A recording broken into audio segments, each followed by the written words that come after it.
Mateo capítulo 5, versículos 13 hasta el 16.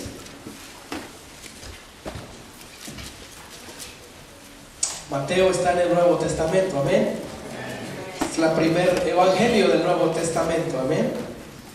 Dice la palabra del Señor, el Señor Jesús hablándole a sus discípulos, hablándole a su iglesia. El Señor Jesús se refiere a ellos y les dice en Mateo capítulo 5, versículo 13, dice: vosotros sois la sal de la tierra, pero si la sal se desvanece, ¿con qué será salada?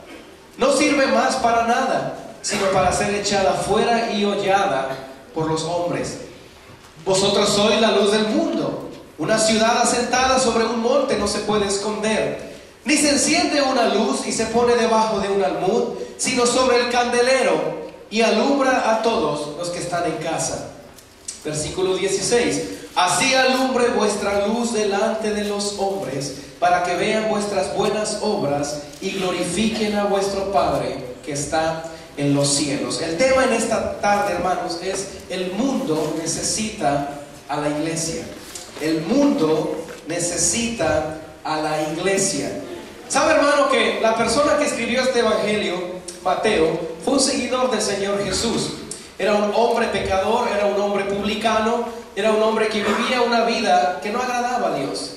Pero en un momento el Señor Jesús lo llamó y lo apartó para que le siguiera. La vida de Mateo fue transformada porque ahora era un hombre que seguía a Jesús. Mateo escribió este evangelio que estaba dedicado para el pueblo judío. En la Biblia hay 4 evangelios: el evangelio de Mateo, Marcos, Juan y Lucas. Cada uno de estos evangelios, mi hermano, fue escrito para diferentes personas que los iban a leer. En el evangelio de Mateo se presenta a Cristo como el rey de los judíos. Es decir, que se presenta al Señor como el rey que iba a venir a liberar a su pueblo de la esclavitud de pecado. Hay algunas cosas que el evangelio de Mateo tiene que los demás evangelios no tienen. Por ejemplo, el evangelio de Mateo es el evangelio con más capítulos enlistados o enumerados. Tiene 28 capítulos. Marcos tiene 16 capítulos. Lucas tiene 24 capítulos y Juan tiene 21 capítulos. Por ser el más extenso, Mateo registra más eventos que los demás evangelistas. Por ser el más extenso, Mateo también tiene datos que los demás evangelistas no tienen. Es una pequeña cosa que le quería decir del evangelio de Mateo. Una de las características del evangelio de Mateo es que contiene las bienaventuranzas, o el famoso llamado Sermón del Monte. El capítulo 5 de Mateo nos habla de estas bienaventuranzas, de cómo el Señor introduce su reino a sus discípulos que iban a después fundar la iglesia. Y hay una cosa bien importante, hermanos, cuando el Señor habla sobre las bienaventuranzas. El Señor habla de las bienaventuranzas después de que fue tentado en el desierto. Capítulo 4 de Mateo nos habla que el Señor fue tentado en el desierto por el enemigo, después de haber ayunado 40 días. Pero también el Señor habla las bienaventuranzas inmediatamente después de que inicia su ministerio. Mateo 4, versículo 12 nos dice que el Señor recorría las ciudades, recorría las aldeas, y que la gente era sanada, que la gente era liberada cuando el Señor inicia su ministerio. Y también las bienaventuranzas se registran inmediatamente después que el Señor escoge a 4 de sus 12 discípulos. Mateo 4:18 nos dice que escogió a Pedro, escogió a Andrés, escogió a Jacobo y escogió a Juan. Cuando leemos las bienaventuranzas, mi hermano, nos damos cuenta de un gran contraste, porque entendemos, mi hermano, que en el reino de Dios los que lloran son bienaventurados. Cuando leemos las bienaventuranzas, entendemos que los que tienen hambre van a ser saciados. Y después de leer las bienaventuranzas, llegué a varias conjeturas. La primera es que las bienaventuranzas es la gloria de lo pequeño. Es decir, aquello sin importancia, aquello que parece que no tiene valor, aquello que parece que no importa para nadie, es lo que Cristo levanta, lo que Cristo exalta y lo que Cristo promueve a grandes cosas. Pero también las bienaventuranzas bienaventuranzas, mi hermano, es la fortaleza de los débiles.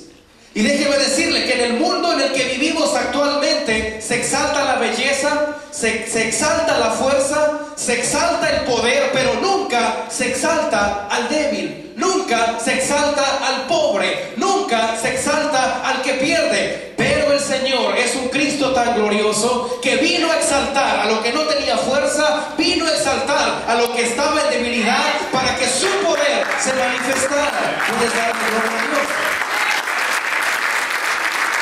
Pero también, hermano, la bienaventuranza es lo aventurado de los desaventurados. Es la dicha de los desdichados. Es decir que cuando escuchamos las bienaventuranzas podemos entender que el Señor estaba pensando en un grupo de personas en las cuales el mundo había dejado de pensar. El Señor se estaba preocupando por un grupo de hombres y de mujeres de las cuales el mundo se había dejado de preocupar. El Señor, mi hermano, empieza a decirle a estos hombres y a estas mujeres la riqueza que tenían por solamente creer que Él era el Hijo de Dios.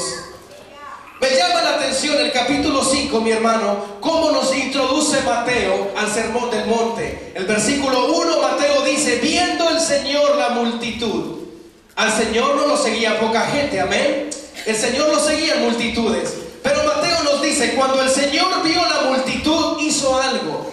No los sanó, no les habló del perdón, sino que cuando el Señor vio la multitud, subió al monte más alto, se sentó y les comenzó a enseñar. Les comenzó a decir lo que era en realidad el reino de Dios. Las bienaventuranzas, mi hermano, era la presentación oficial del gobierno de Dios establecido en la tierra. Es decir, que a través de las bienaventuranzas, Cristo le da a la iglesia la garantía de lo que son en las manos de Dios. Yo te vine a decir en esta mañana, iglesia, que hay algo de gran valor que el Señor ha depositado en nuestras vidas por el simple hecho de que le hemos aceptado como Señor y Salvador. Hay algo de gran importancia que el Señor nos ha dado por el simple hecho de reconocer que Él murió en la cruz del Calvario, que resucitó al tercer día, que está sentado a la diestra del Padre y que un día vendrá por su iglesia. El Señor, mi hermano, le quiso hacer entender a este grupo de personas lo que ellos eran delante de los ojos de Dios. Yo creo, mi hermano, que cuando nosotros entendemos quiénes somos, podemos vivir una vida más ordenada en las manos de Dios.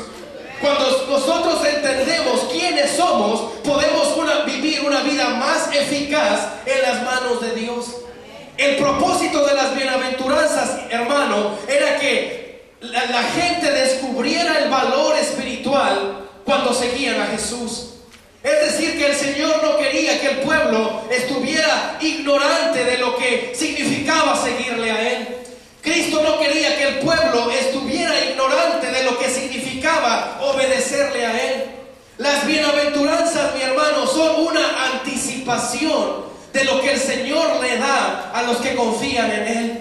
Si hay aquí alguna persona que aún no ha conocido a Cristo, déjame decirte que hay un mundo de riqueza, hay un mundo de bendición que se te está escapando de la mano por el simple hecho de no haberle reconocido como Señor y Salvador. Pero si no le has reconocido como Salvador, hay una gran oportunidad de que esta mañana le entregues tu vida y seas parte del ejército del Dios grande y todopoderoso. Yo les decía al principio, hermano, que el mundo necesita la iglesia.